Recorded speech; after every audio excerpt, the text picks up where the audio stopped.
All right, everyone. I think we are going to get started here. So, hello, my name is Trevor Dotson, and I am the manager of operations here at the Charlevoix Historical Society.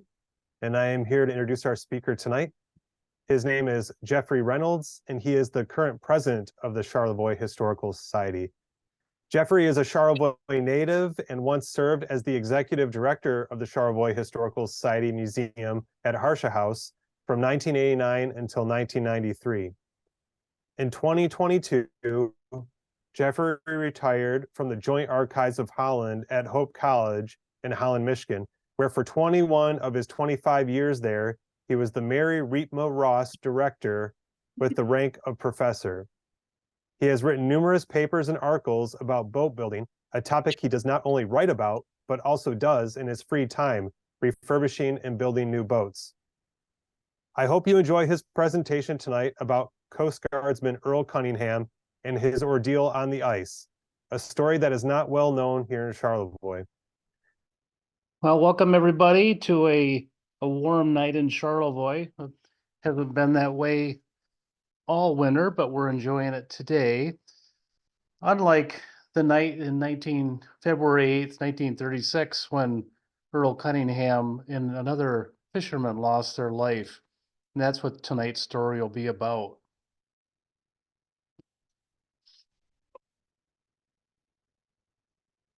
On Saturday, February 8th, 1936, Boatswain's mate, Earl Cunningham, interrupted his day off to come to the aid of stranded fisherman Claude Beardsley and his son-in-law Clayton Brown. After the ice they were fishing from broke loose and moved out into Lake Michigan blizzard. Little did they know that he would soon become the only U.S. Coast Guard service personnel from Charlevoix, Michigan, station to ever lose their life at the station in over 100 years. But let's start from the beginning and learn more about this man and his life before it tragically ended on the ice. Earl Cunningham was born December 16th, 1895, in Kindy, Huron County, Michigan. He was one of 5 children born to George and Annie Cunningham. He spent his childhood on the family farm in Afton, Michigan. When the war in Europe erupted, Earl enlisted in the American Expeditionary Forces of the United States Army on June 24th, 1918, as a private. While in service, he saw action in France and Germany, and he was mustered out of the service in August of 1919 with the rank of corporal, and returned to Afton to work at the Campbell Stone Company, eventually learning to operate the Vulcan locomotive and the steam shovel for the company. After marrying his sweetheart, Miss Helen Tetro, in 1921, Cunningham settled into married life as the couple welcomed a son into their home with Richard in 1925. 2 more sons, Hubert and Wayne, would be born in 1929 and 1930. While he enjoyed his work in the quarry, Earl worried about the dangers involved in working with steam and stone. In addition, he had a wife and a young son to think about and needed to find a safer profession. So the 5'11", 165-pound war veteran joined the United States Coast Guard in July 1928 as a surfman, earning about $60 per month. His first 2 assignments was at the Hammond Bay Station near Occoquan, Michigan on Lake Huron. There, the children, as they grew, were enrolled in the Coast Guard School of the Presque County School System, and Helen became a homemaker in the remote community made up of Coast Guard families. Earl enjoyed education, earning certificates along the way. The last one only 1 day before his death. There's some shots of the children. It must have been quite a community over there. It is quite remote if you've been to that area. So that's probably why the school was there. In September 1935, Earl was assigned to the United States Coast Guard station in Charlevoix, located about 79 miles away from Hammond Bay on Lake Michigan. He arrived on September 22nd to find a house and got acquainted with his new surroundings. After learning that a Charlevoix station member was being assigned to Hammond Bay, Earl quickly switched houses with the man and solved the housing problem for both of them. While he described Charlevoix as different in a letter to Helen and the boys, he promised them that they would enjoy the vast differences in community life, if only for a short time. Saturday, February 8th, 1936, began with a strong easterly wind. Here's a nice shot of our old school that the boys attended. And here's the family when they lived in Charlevoix. And here's some of the practicing the men did in front of the station in Charlevoix. And this is a shot of the station as it was on the channel at one time. The boats would slip under that little bridge so people could walk under it and not be impeded by the boat or the boat impeded by them. Saturday, February 8th, 1936 began with a strong easterly wind and temperatures in the teens for fishing partners Cleo Lapierre and son Lloyd, Eugene Beers, Claude Beardsley, and his son-in-law Clayton Brown. As they made their way out on the ice near South Point, by early afternoon, the fishing had turned deadly as the ice platform they stood on broke loose when a southerly wind came up. Soon United States Coast Guardman, surfman William Woods from the station lookout tower spotted their predicament, and the push was on to rescue the stranded anglers. So this would have been much like what you would have seen then, using obviously a wooden boat, and the men would have been dressed a lot less warmly than this current Coast Guard photo of how the men do it now. Acting Captain George Kelderhouse assembled his men and rushed with a small skiff to South Point. Once there, surfman Quentin Dunn started out onto the ice with a rescue craft and into the water. Soon he was able to reach the floe and secure Beers and Lapierre and his son, leaving Beardsley and Brown behind for another attempt. Not to worry, a boat would return for them shortly, he said, and one did, with Boatswain's mate Earl Cunningham volunteering to make his way to the remaining two men, even though he was off duty at the time. Unfortunately, he would not return from the attempt as a blinding snowfall and rising waves forced the three mariners to forfeit to the wind and let their oars rest in the boat and wait for rescue. While the men drifted, Captain Kelderhouse and his crew rushed back to the station to retrieve a small 100-pound motorized dinghy to attempt a rescue to the rapidly drifting men. Soon they were rushing back to South Point with the new rescue craft on a horse-drawn sleigh, towing it across the rough ice to open water. As they proceeded, the first sled broke and another had to be located. With a new sled, they once again attempted to reach open water, but crashed through the weak ice up to their waist. Finally, they reached the open water and launched the small open boat and proceeded to search throughout the night, but to no avail, as the missing men had steadily drifted to the north in the sub-zero temperatures and blinding snow. When the searchers returned at 5:30 a.m. on Sunday, their clothing in a frozen state, they found the channel was still blocked and getting worse with northwesterly wind blowing at force 5. While Kelderhouse purchased dynamite to clear the channel and attempt a launch of the 8-ton motor lifeboat Big Bertha, the ice-coated dinghy was retrieved and returned to the station by sleigh, while Surfman Woods was taken to the hospital with frozen feet. With the assistance of the crew members and local citizens, the motor lifeboat and its crew made it to open water and spent the rest of the day looking for the lost trio.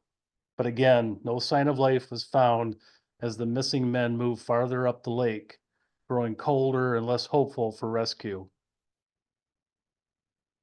Here's some shots, I believe taken by Earl Young, of that day, and then blowing up the ice in the channel. And then finally, we're able to get out.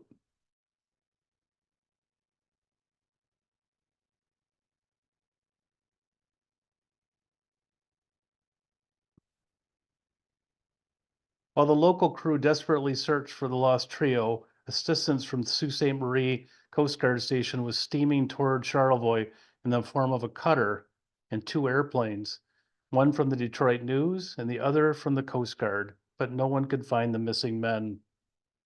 Around 6 p.m. on Sunday, Cunningham succumbed to the cold and died in Brown's arms. Conversation between Beardsley and Brown now turned to their families as they struggled to keep their blood flowing by pacing around the icebound boat.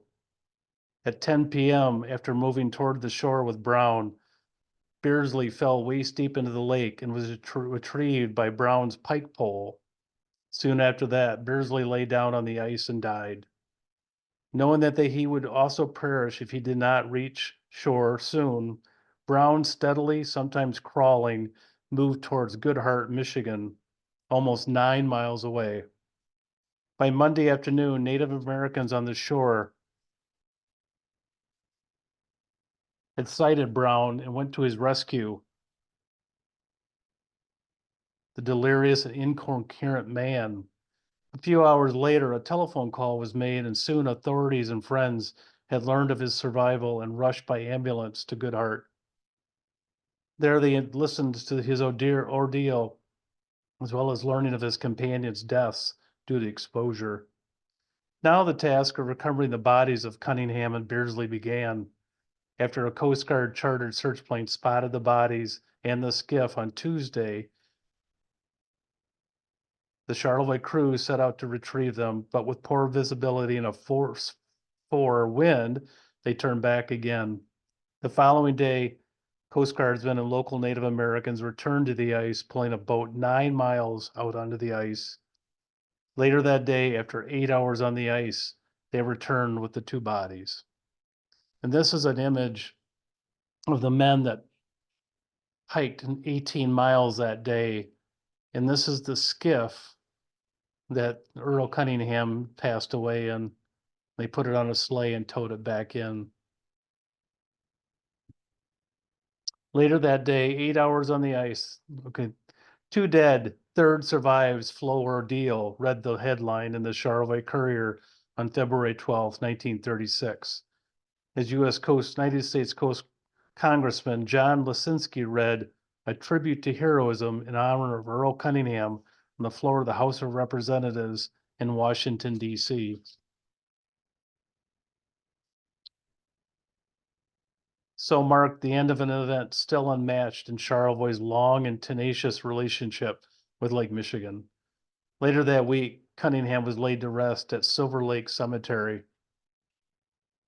This is the skiff that the men had died in the back at the boathouse, still covered in ice. This is Congressman Lisinski.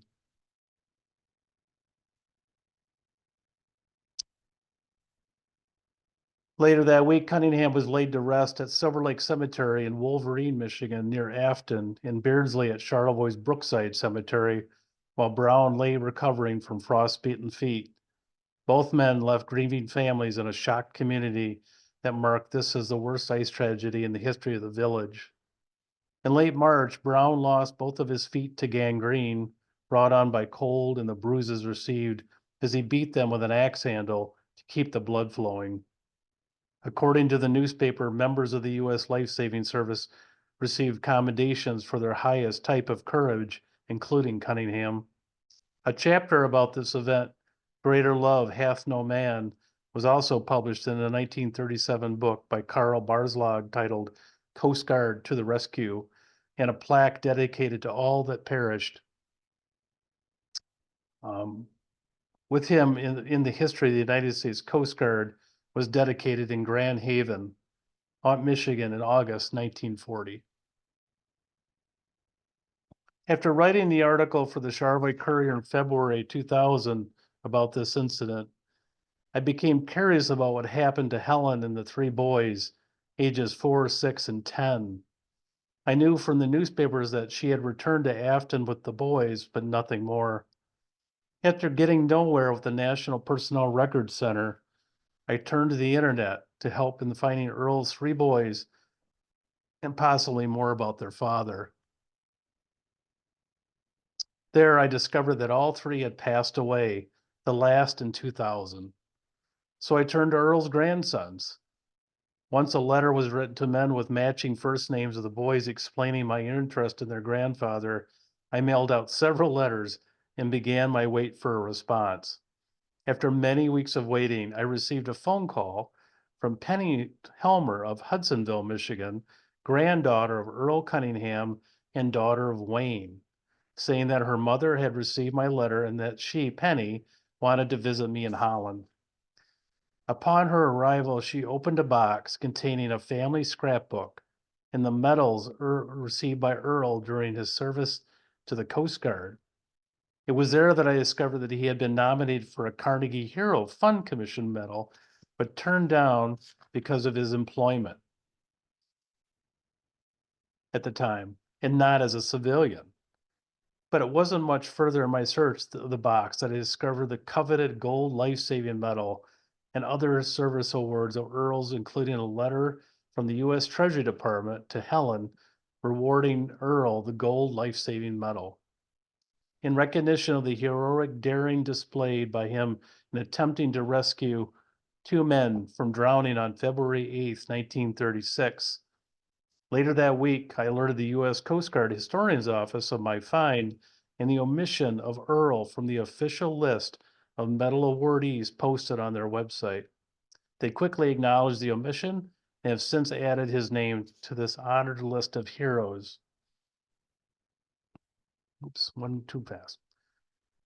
In 2024, the Earl Cunningham will be, which is a fast cutter, they call them. It's a fast rescue cutter, will be launched somewhere from the Bollinger Shipyards located near New Orleans, Louisiana, to honor his heroic service as an enlisted member of the U.S. Coast Guard.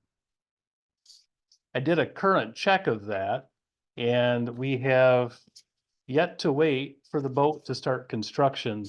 The pandemic has made things much harder these last few years, including the fast rescue cutter under Earl's name. So that is my presentation. Thank you, Jeffrey, for a great presentation, and thank you everybody for joining tonight. If you would like to learn more about Charlevoix's fascinating maritime history, please visit the Charlevoix Historical Society's Museum at Harsha House, located at 103 State Street. Our current exhibit that will run through the summer of 2025 is A Maritime History of Charlevoix, the City on Three Lakes. For museum exhibit hours, please visit our website, chxhistory.com. Thank you.